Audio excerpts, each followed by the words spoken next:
ہاتھ سر پر نہیں گردن پر آئے گا۔ دوسری جانب مسلم لیگ نون کے رہنماؤں کی پریس کانفرنس جاری ہے، ملاحظہ کیجیے۔ زیادہ ایک خطرناک بل جو میں سمجھتا ہوں کہ پاکستان کی تاریخ کا شاید سب سے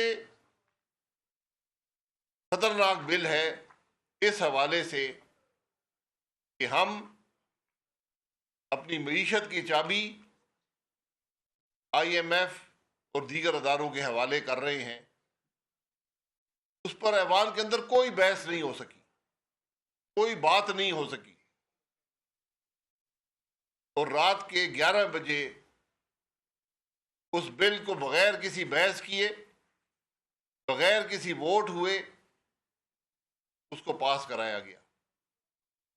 بارہا ہوئے اس کو پاس کرایا گیا۔ بارہا ہم نے اسپیکر سے کہا، حکومت سے کہا، اس معاملے پر بحث تو ہو، یہ حقائق تو عوام کے سامنے رکھیں۔ حقیقت یہ ہے کہ اس حکومت کا ہر وزیر نجی محفلوں میں یہی کہتا ہے کہ جی ہم مجبور ہیں IMF کے ہاتھوں۔ اگر آپ مجبور ہیں تو بات تو ہونے دیں، اپوزیشن کو بات تو کرنے دیں۔ آپ کی مجبوری ہے، پھر مجبوری کا اظہار کر دیں۔ آپ دفاع کیوں کر رہے ہیں ایسے بل کا جو پاکستان کی حکومت کو مفلوج کر دے گا؟ جب معیشت کے بارے میں ملک کا پارلیمان سوال نہیں کر پائے گا، جب ملک کی معاشی حالات پر پارلیمان کوئی بحث نہیں کر پائے گا، جب ملک کی معیشت، ملک کے اندر مہنگائی اسٹیٹ بینک کے حوالے ہوگی، جس کی ذمہ داری نہ ہوگی، اختیارات اس کے پاس ہوں گے، جس میں وہ لوگ بیٹھے ہوں گے جن کا پاکستان سے عوام سے کوئی تعلق نہیں ہے، پاکستان کے عوام سے کوئی تعلق نہیں ہے۔ یہ تو ایک علیحدہ مسئلہ، اس پر ہم علیحدہ بات کریں گے، لیکن یہ خطرناک بل بھی کل رات کے اندھیرے میں پاس کروایا گیا۔ کوئی رولز کی پرواہ نہیں ہے، قانون کی پرواہ نہیں ہے، آئین کی پرواہ نہیں ہے، پارلیمانی روایات کی پرواہ نہیں ہے۔ یہ آج حقیقت ہے پاکستان کے پارلیمان کی، اور یہ سب کچھ ہوا جب اس ملک کا وزیر اعظم ایوان میں بیٹھا ہوا تھا، جب اس کے وزیر بیٹھے ہوئے تھے۔ کیا اس ملک کے نمائندوں کو حق نہیں ہے کہ ان معاملات پر بحث ہو سکے؟ عددی برتری تو ٹیلی فونوں نے پوری کر دی، لیکن بحث تو ہو سکتی تھی۔ عددی برتری آپ کے پاس ہے، نے کہا بیٹھیں، پوری رات بیٹھیں، کل کا دن بیٹھیں، ہفتہ اتوار بیٹھیں، پورا ہفتہ بیٹھیں، لیکن ان معاملات پر بحث لازمی ہے تاکہ حقائق پاکستان کے عوام کے سامنے آئیں۔ اس کے بعد آپ اپنی عددی برتری جو آپ نے ٹیلی فون سے حاصل کی ہے، آپ بے شک ووٹ کروا کر اس کو بل بنا دیں، لیکن میں آج یہ ضرور کہنا چاہتا ہوں، اور IMF بھی یہ بات سن لے، کہ یہ بل ریورس کیے جائیں گے۔ خاص طور پہ اسٹیٹ بینک کا بل جو ہے، یہ پاکستان کے حق میں نہیں ہے، یہ IMF کے حق میں ہو سکتا ہے، پاکستان کے حق میں نہیں ہے۔ کوئی ملک اپنی معاشی خود مختاری کسی اور کے حوالے نہیں کرتا۔ 6 ارب کے قرضے لینے کے لیے ہم آج اپنے ملک کی معیشت کسی اور کے حوالے کرنے پر رضامند ہیں۔ کی کیا وجہ ہے؟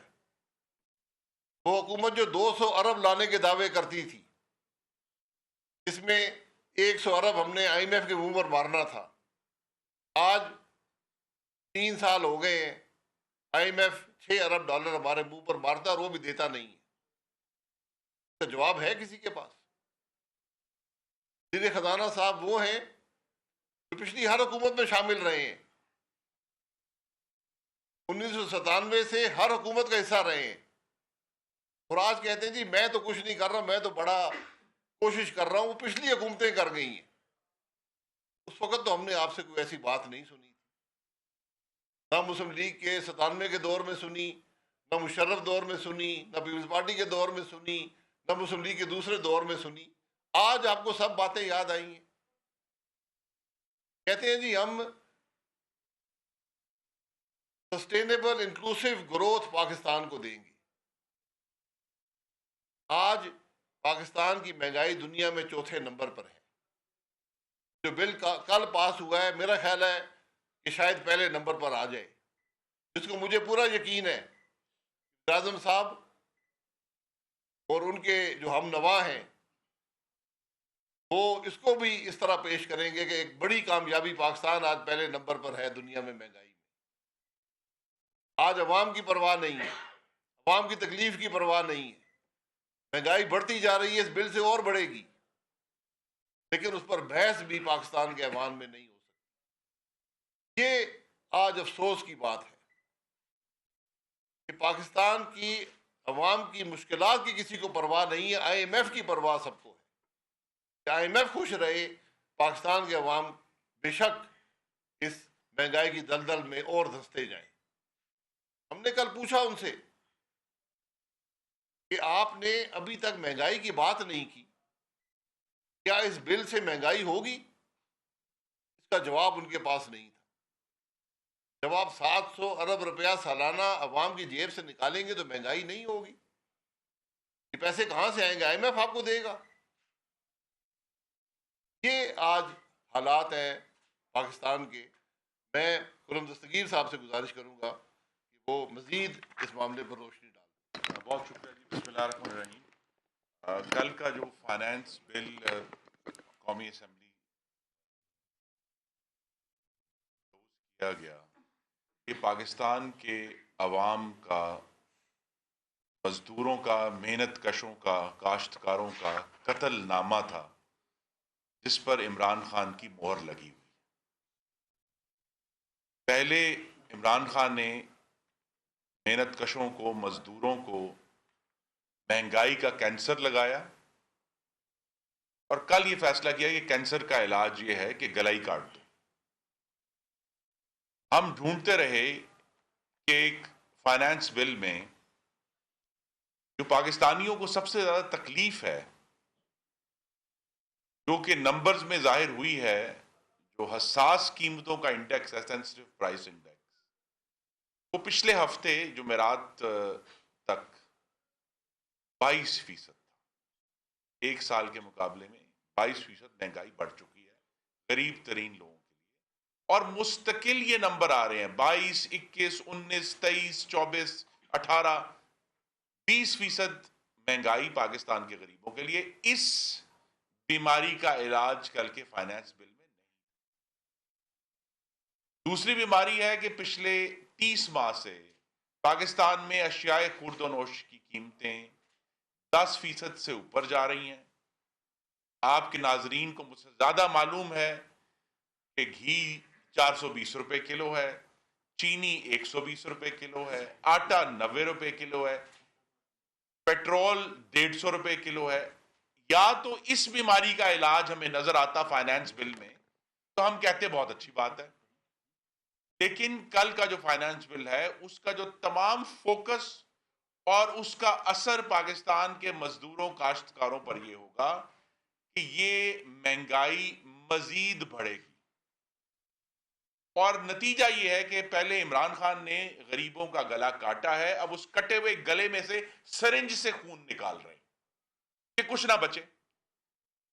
کل کا جو فائنانس بل ہے وہ پاکستان کی عوام کے فلاح کا بل نہیں تھا، وہ آئی ایم ایف کی تابع داری کا بل تھا. اس تابع داری کے لیے وہ فائنانس بل بھی پاس ہوا، اور پھر جو اسٹیٹ بینک آف پاکستان کل رات کے بعد سے اس کا نام بدل کر سلیو بینک رکھنا چاہیے، غلام بینک ہو چکا ہے ایس بی پی، جس کا فوکس پاکستان کے عوام کی فلاح نہیں ہے. اس کی جو مانیٹرنگ ہے، اس کی نگرانی منتخب نمائندے نہیں کریں گے، وہ آئی ایم ایف کرے گا. اس لیے یہ عمران خان صاحب اور ان کے جو حواری ہیں جنہوں نے کل اس کے لیے ووٹ دیا ہے، ان کا یہ خیال ہے کہ انہوں نے بل پاس کرا لیا ہے، لیکن حقیقت یہ ہے فران جماعت نے جس کی نالائکی، جس کی مافیا سرپرستی، جس کی کرپشن، جس کی ممنوعہ فنڈنگ سے نشو نما اب سب کے سامنے آ چکی ہے.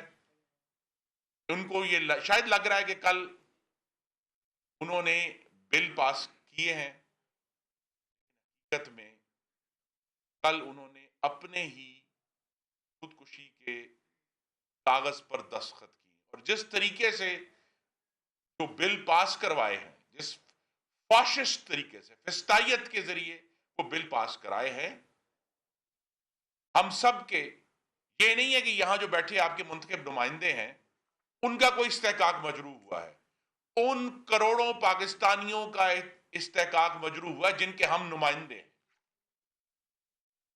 گجرانوالہ کے ووٹروں نے مجھے اس لیے بھیجا ہے، لاہور کے ووٹر نے، نارووال کے ووٹر نے اس لیے بھیجا ہے کہ جا کر پوچھیں کہ حکومت کیا کام کر رہی ہے. اور وہ پوچھنے کا